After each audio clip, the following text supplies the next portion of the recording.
Creative funny ફૂડી ફેમિલીમાં તમારું સ્વાગત છે। જો પાછા વાડી અમારું કામ આજ પતી ગયું છે। જુઓ ભાઈ, અમારે પીવું છે ને એક નવું રમકડું મળી ગયું છે। હું તમને બતાવું।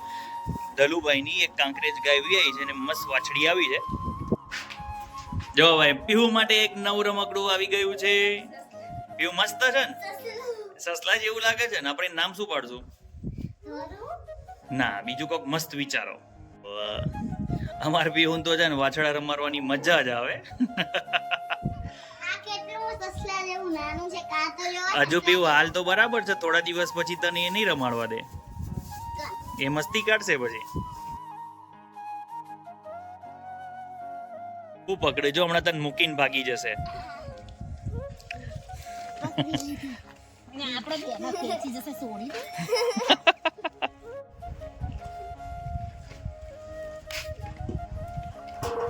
જો હમણાં પી થોડી વાર થશે એટલે દોડવાનું ચાલુ કરશે। જો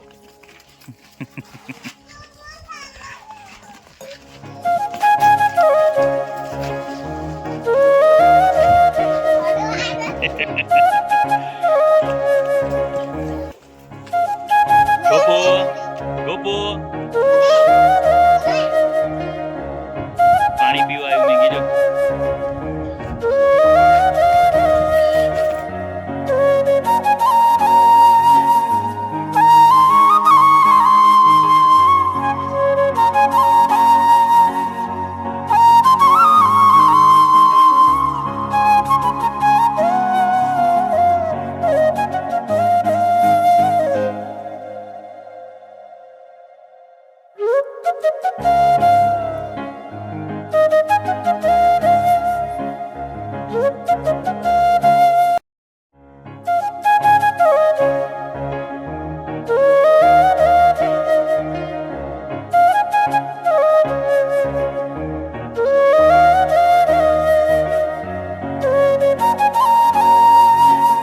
આ વખતે તો ભાઈ જો અમે ગીરી ગાય લાવીને તો એની વાછડી આવી છે ને ધલુભાઈની છે ને કાંકરેજ ગાયની વાછડી આવી છે, એટલે મસ્ત ગાયો એમને તૈયાર થઈ જશે। જો અમારે પીવું તો છે ને આ નાના વાછડાને જોઈને ગાંડી થઈ જાય। જો હું તમને બતાવું, એને તો એને રમાડ્યા જ કરશે, એને મૂકશે જ નહીં। જુઓ,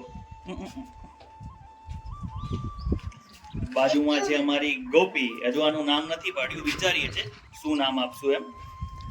હવે જો વાડીએ કામ પતી ગયું છે, હવે જશું અમે ઘરે, અને ઘરે જઈને આજે બનાવવાના છીએ મેઘના। શું બનાવવાનું છે?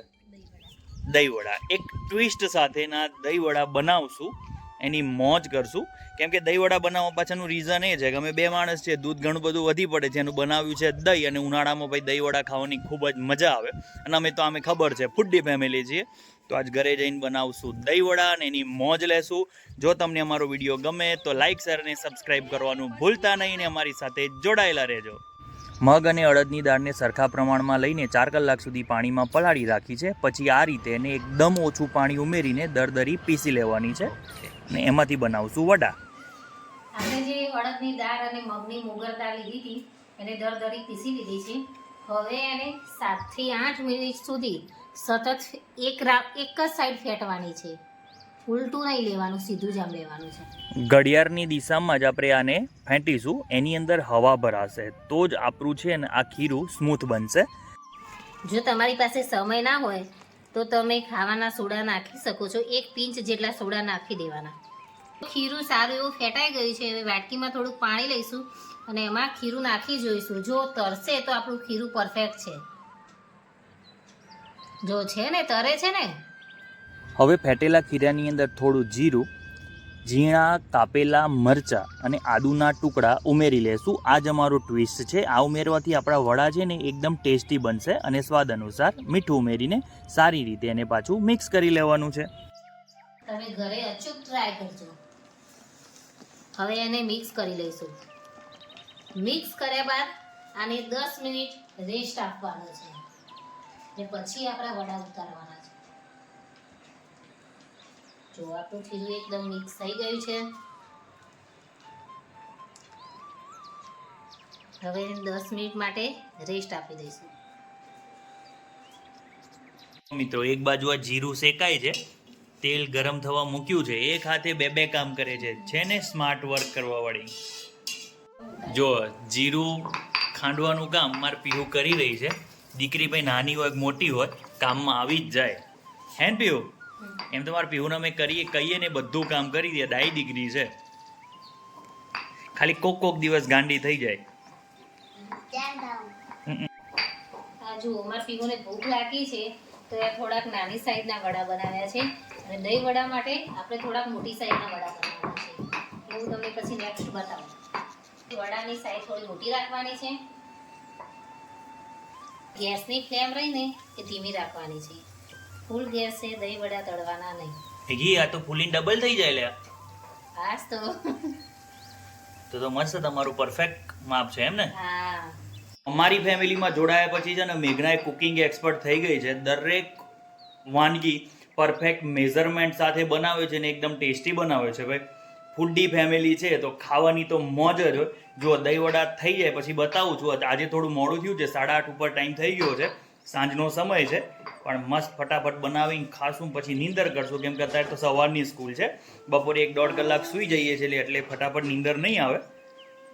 પહેલાં ખાસું ધરાઈને પછી ટીવી જોશું, વાતો કરશું, પછી અમે નીંદર કરીશું.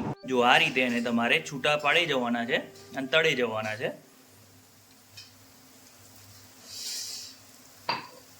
છે ને કેવા છે? મોટી સાઈઝના છે ને? તમે દહીંવડા મોટી સાઈઝના જ જો. અને એની અંદર મસાલા કરવાનું રીઝન એ છે કે તમે દહીંવડું એકલું ખાશો ને તો બી તમને મોડું નહીં લાગે, એમ ટેસ્ટી જ લાગશે. ક્યાં સુધી તળીશું મેઘના? થોડુંક સમય, 5 મિનિટ, 5 થી 10 મિનિટ સુધી તળવાના. હવે આપણા વડા થઈ ગયા છે અને કાઢી લઈશું. અને પછી આને 10 મિનિટ સુધી ઠંડા થવા દેવાના છે અને પછી એને પાણીમાં નાખવાના છે. એ પાણી આપણે થોડું હૂંફાળું કરવાનું છે. આપણા વડા 10 મિનિટ પછી ઠંડા થઈ ગયા છે. તેને હૂંફાળા ગરમ પાણીમાં બોળી દેશું. એને થોડી વાર એટલે કે 5 થી 7 મિનિટ એને ડૂબે એ રીતે પાણીની અંદર રાખવાના છે. પછી એને નીચોવીને લઈ લેશું. આનાથી શું થશે, એની અંદરનું જે વધારાનું તેલ છે ને એ નીકળી જશે અને એ સાથે ખાવાની પણ મજા આવશે. એટલે પાણીમાં બોળવા જરૂરી જ છે.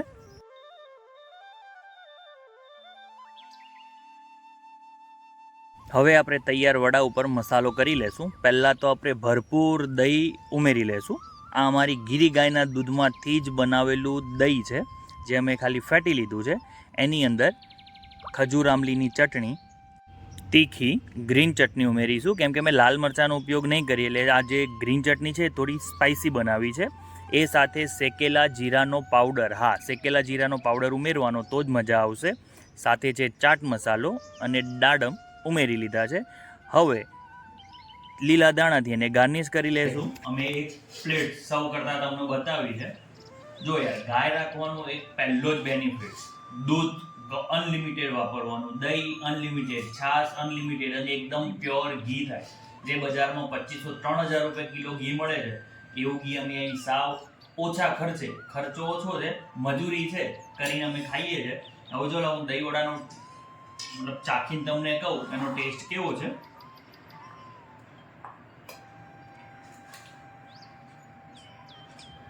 બહુ જ મસ્ત છે. મસ્ત બન્યા છે. પીવું એક ઉખાણું પૂછતો. કયું ઉખાણું પૂછવાનું હતું? ના, પેલું દાંત વાળું પૂછ. એ તો આપણે કહી દીધું. હા, ગાય વાળું પૂછ. ગાય દૂધ આપે, મરઘી ઈંડા આપે, તો એ કોણ છે કે ઈંડાને દૂધ બે આપે? તમે આનો જવાબ અમને કહેજો. અમે નેક્સ્ટ વિડીયોમાં આ ઉખાણાનો જવાબ આપીશું. મેઘના દહીં વડા મસ્ત બન્યા છો. મસ્ત બન્યા, ખાવાની મજા જ આવે. આપણે ત્યાં જલારામમાં ભૂજ ખાઈએ છીએ ને એના કરતા ગજબના ટેસ્ટી બન્યા છે. ખાવાની મજા જ આવે. આપણે છે ને હોટલમાં ખાતા ને એનાથી મસ્ત છે. એનાથી મસ્ત છે વડા. અમારે પીવું તો દહીં બહુ પ્રિય છે. ધરાઈને દહીં ખાય, રોકવી પડે કે હું નથી ખાવું. માથું દહીં તો ખાવાને જ મન થઈ જાય. જો અમે બે છે ને આમાં ભાઈ લાલ મરચું પાવડર નથી ઉમેર્યો. કેમ કે છે ને આ જે લીલી ચટણી છે ને તીખા મરચાંની બનાવી છે એટલે કે લાલ મરચાંની જરૂર નથી. અને ટેસ્ટમાં તો ભાઈ અમેઝિંગ બન્યા છે. મજા જ આવે ખાવાની.